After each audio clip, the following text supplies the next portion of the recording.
नमस्कार.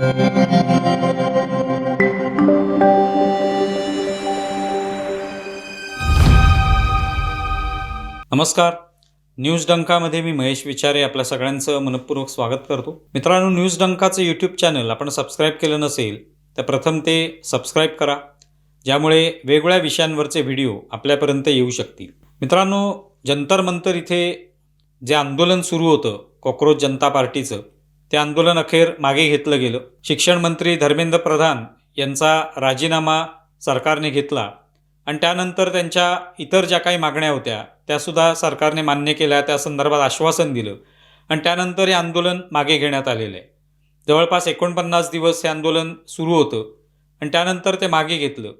स्वाभाविकच तिकडे जंतर मंतरवर आता जल्लोषाचं वातावरण आहे. एकतर त्यांच्या सगळ्या मागण्या ज्या आहेत त्या मान्य झाल्या आणि पुढे आगामी काळामध्ये शिक्षणाच्या संदर्भात काय सुधारणा होत आहेत हे आपण पाहूयाच. या निमित्ताने विरोधक जे आहेत देशामधले यांनासुद्धा एक आनंद वाटलेला आहे, उत्साह त्यांच्यामध्ये दिसतोय, चैतन्य आलेलं आहे. आणि याचं कारण म्हणजे या सगळ्या त्यांची जी काही मदार होती या विरोधकांची, ही या कॉक्रोच जनता पार्टीच्या आंदोलनावरच होती. जेव्हापासून हे आंदोलन सुरू झालं तेव्हापासून विरोधकांनी त्या ठिकाणी हजेरी लावायला सुरुवात केली हे आपण पाहिलं. मग केजरीवाल असतील, सुप्रिया सुळे असतील, वेगवेगळे देशभरातले विरोधक जे आहेत ते वारंवार त्या ठिकाणी जात राहिले. आणि त्याचं कारण स्वाभाविक होतं की या निमित्ताने आपण पण या आंदोलनामध्ये आहोत, आपलाही या आंदोलनाला पाठिंबा आहे, आपणही सगळ्या या विद्यार्थ्यांच्या प्रश्नांशी कसे एकरूप झालेलो आहोत हे सांगण्याचा प्रयत्न ते करत होते. पण एक मात्र याच्यात दिसून आलं की विरोधकांचा जो काही प्रभाव असायला पाहिजे देशभरामध्ये, तो मात्र गेल्या काही वर्षांमध्ये कमी झालेला आहे. हे विरोधक नेहमीच म्हणत असतात की नरेंद्र मोदी यांचं सरकार आल्यापासून विरोधकांना संपवण्याचं काम सुरू झालेलं आहे, विरोधकांना निष्प्रभ केलं जाते, विरोधकच नकोत अशा पद्धतीची भूमिका मांडली जाते. पण जेव्हा जेव्हा अशी काही संधी येते की जिथे आपल्याला विरोधक म्हणून एक प्रभाव पाडता येईल, आपला एक स्वतःचा ठसा उमटवता येईल, आपलं स्वतःचं एक म्हणणं मांडता येईल आणि त्याच्यातून जनतेला आपल्याकडे आकर्षित करता येईल, जनतेला कुठेतरी एक जनतेमध्ये एक आत्मविश्वास निर्माण करता येईल की आम्ही जे म्हणतोय ते तुम्ही ऐका, सरकारच्या विरोधामध्ये बोला, ते कुठेही शक्य होताना दिसत नाही. अनेक ठिकाणी आंदोलनं होतात, काँग्रेसची आंदोलनं होतात किंवा ठाकरे ब्रँडची आंदोलनं होतात महाराष्ट्रामध्ये, पण या आंदोलनामध्ये कोणता दम असल्याचं दिसत नाही. त्याच्यामुळे कुठेतरी जनमानस म्हणा की जनमन जे आहे ते त्या ठिकाणी ढवळून निघालेलं आहे, लोकांमध्ये ती भावना पोचलेली आहे आंदोलनातून, असं कुठेच दिसत नाही.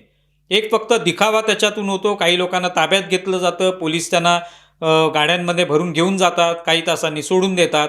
जसं आपण पाहिलं राहुल गांधींच्या काँग्रेस पक्षाने तर या आंदोलनाला पाठिंबा दिला, म्हणजे अशा अर्थाने दिला की ते स्वतः त्या आंदोलनात सहभागी झाले नाहीत, ते दीपकेला भेटायला सुद्धा गेले नाहीत. त्यांचे काही प्रतिनिधी म्हणून लोक गेले, पवनखेडा वगैरे, पण स्वतः राहुल गांधी काही भेटले नाहीत किंवा त्यांच्या या सगळ्या आंदोलनाच्या दरम्यान जी काही त्यांनी वक्तव्य केली त्याच्यातही कुठे दीपके किंवा कॉक्रोच जनता पार्टी हे काहीतरी करतायत अशा पद्धतीचा उल्लेख सुद्धा आला नाही.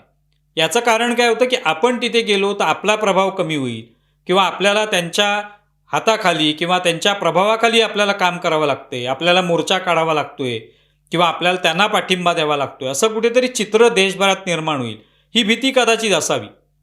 आणि त्यातून काँग्रेसने त्यांना थेट पाठिंबा दिला नाही. तेव्हा राहुल गांधींनी आपण पाहिलं की जाऊन पंतप्रधानांच्या निवासस्थानाबाहेर स्वतः आंदोलन केलं. तो सुद्धा एक प्रकारचा दिखावाच होता. थोडा वेळ आंदोलन केल्यावर त्यांना पकडण्यात आलं, ताब्यात घेण्यात आलं, काही तासांनी सोडण्यात आलं. पुढे काय झालं त्याचा कोणताही प्रभाव पडला नाही. अनेक ठिकाणी अशा पद्धतीने विरोधकांनी या सगळ्या कॉक्रोच जनता पार्टीच्या आंदोलनाला पाठिंबा दिला, पण तो पाठिंबा एवढ्यासाठीच होता की ह्या आता वाहत्या गंगेमध्ये आपण हात धुवून घेऊया, पोळ्या भाजून घेऊया राजकारणाच्या, असाच त्यातला प्रयत्न दिसला की या निमित्ताने तरी काहीतरी मोदी सरकारची कोंडी होईल, मोदी सरकार अडचणीत येईल आणि आपल्याला त्याचा फायदा होईल किंवा आपल्याला आनंद तरी निदान होऊ शकेल, आपली जी इच्छा आहे ती तरी पूर्ण होईल, एवढंच त्या ठिकाणी दिसत होतं. प्रत्यक्षामध्ये विरोधकांमध्ये अशा पद्धतीचं कोणतंही एकजूट अशी दिसत नाही किंवा विरोधकांमध्ये कोणती अशा पद्धतीची क्षमता दिसत नाही. देशभरामध्ये ते आंदोलन करतील आणि एखादं जनमानस जे ते हलवून सोडतील, जनमानसाला आपल्याकडे आकर्षित करतील, असं काहीच दिसत नाही. त्यामुळे असं वाटतं की हल्ली आंदोलनाचा हा जो एक पॅटर्न आहे तो बदललेला आहे. कोणीतरी दुसऱ्याने आंदोलन करावं, त्याच्यात आपण जाऊन त्यांना पाठिंबा द्यावा किंवा ते तिथे चमकावं, तिथे भाषणं ठोकावीत आणि त्या माध्यमातून आपल्याला काही मिळतंय का हे पाहावं, असाच एक ट्रेंड आलेला आहे असं वाटायला लागतं. आपण पाहिलं महाराष्ट्रामध्ये मराठा आरक्षणाचं आंदोलन मनोज जरांगे यांनी घेतलं होतं आणि तेव्हा अंतरवाली सराटीमध्ये ते सातत्याने आंदोलन करायचे, तिथे बसायचे आंदोलनाला गोधडी घेऊन आणि सगळ्या प्रकारचे नेते तिथे रोज भेटायला जायचे, फोटो काढायचे, त्यांच्याबरोबर बोलायचे, सरकारही त्यांच्याबरोबर चर्चा करायचं. अर्थात त्याच्यातून काही साध्य काहीच झालं नाही. प्रत्यक्षात खरोखर जे कन्स्ट्रक्टिव्ह असं काय काम असतं तशा पद्धतीचं काहीच झालं नाही. पण आंदोलन रोज व्हायचं आणि त्याचा मग फायदा आपल्याला कसा मिळेल हे प्रत्येक पक्ष पाहत होता. ज्यावेळेला लोकसभा निवडणूक आली त्यावेळेला मनोज जरांगे म्हणायचे की आता सगळ्यांना पाडून टाकू, ह्याला पाडतो त्याला पाडतो, हे सरकारच पाडून टाकतो. अशा पद्धतीची भाषा सातत्याने फडणवीसांवर टीका वगैरे आपण पाहिलं. राजकारण करण्याचा प्रयत्न, आम्हीच तिथे उमेदवार उतरवू, आता प्रत्येक तालुक्यामध्ये मराठा आरक्षणाचा एखादा उमेदवार जो आहे तो तिथे उतरेल आणि सरकारला पूर्णपणे नेस्तनाबूत करू, अशा पद्धतीची भाषा होती आणि त्याचा सगळे विरोधक फायदा घेत होते. पण प्रत्यक्षात विरोधकांना स्वतः काहीच जमत नव्हतं आणि ते आपण नंतर विधानसभेच्या निवडणुकीत पाहिलं. लोकसभा निवडणुकीत मराठा आरक्षणाचा काही परिणाम झाला नाही फारसा आणि विधानसभा निवडणुकीत अजिबातच झाला नाही. त्यामुळे या अशा आंदोलनांवर किंवा आंदोलनांवर स्वार होण्याचा जो काही प्रयत्न विरोधक करत असतात त्यातून तेच कसे निष्प्रभ झालेले आहेत. त्यांना संधी होती.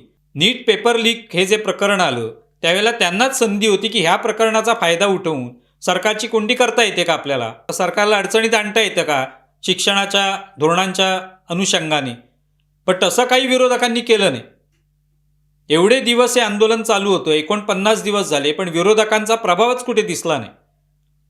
आणि शेवटी एक कॉक्रोच जनता पार्टीच्यांनी त्यांनी आंदोलन केलं. अर्थात त्याला एक वेगळी दिशा मिळाली, वेगळं हे आंदोलन वेगळ्या दिशेला जाऊ लागलं, भरकटू लागलं, हे सुद्धा आपण पाहिलं. पण विरोधक मात्र योग्य दिशेला जात आहेत असं कुठेच वाटलं नाही. आता मुंबईमध्ये सुद्धा ठाकरे ब्रँडने आंदोलन घेतलेलं आहे. रविवारी म्हणजे 26 जुलैला आंदोलन होणार आहे आणि त्याच्यात त्यांनी घोषणा केली होती की शिवाजी पार्क ते सिद्धिविनायक असा एक मोर्चा काढणार आहोत. अर्थात तोपर्यंत घोषणा झाली नव्हती हे जे जंतर मंतरचं आंदोलन मागे घेण्याची, पण आता ते मागे घेतलेलं आहे. त्यामुळे त्या अर्थाने ठाकरे ब्रँडचं जे आंदोलन होणार आहे त्याला काही अर्थ तसा राहिलेला नाही. त्यामुळे कदाचित ते आंदोलन शिवाजी पार्क पुरतंच असेल असं वाटतंय, कारण राज ठाकरे म्हणाले की तिकडे आम्ही एक स्टेज बांधू, व्यासपीठ असेल आणि तिथे हा जल्लोष साजरा करू. आणि हे सगळे नेते गेल्या अनेक दिवसांपासून म्हणतच होते की होय आम्ही झुरळ आहोत, आम्ही झुरळ पार्टीला पाठिंबा देतो. म्हणजे अशी ही अवस्था विरोधकांची झालेली आहे आणि ती का झाली याचाच विचार आता विरोधकांनी करायला पाहिजे. सरकारची कोंडी झाली याबद्दल राजकारण करायचंय, पण ते दुसऱ्याच्या जीवावर करण्यापेक्षा विरोधकांनी स्वतःचं राजकारण का उभारू नये, का अशा पद्धतीने आपलं एक एकजूट दाखवावी किंवा ताकद दाखवावी की जेणेकरून जनमानस जे आहे तो तुमच्या बाजूने येईल. आज अभिजित दिपके सारख्या तरुणाने काय आंदोलन घेतलं म्हणून जनता ठीक आहे त्या विषयापुरती त्याला पाठिंबा देईल, पण पुढे जेव्हा निवडणुकीचा मुद्दा येतो त्यावेळेला वेगळंच घडतं. जरांगे पाटलांना काही निवडणुकीत यश मिळू शकत नाही. ते यश मिळवण्यासाठी कोणत्या तर राजकीय पक्षच लागतो. मग हे राजकीय पक्ष जे आहेत ते कधी स्वतःच्या पायावर असे उभे राहणार, ताकदवान होणार, हाच मुद्दा आहे इथे. त्यामुळे अभिजित दिपकेच्या पाठीशी विरोधकांचे फक्त आता ठिपके शिल्लक राहिले असंच म्हणता येऊ शकतं. तुम्हाला विषय कसा वाटलाय जरूर कळवा. आमचा व्हिडिओ जास्तीत जास्त लाईक करा, शेअर करा आणि आमचे यूट्यूब चॅनल सबस्क्राईब करा. धन्यवाद.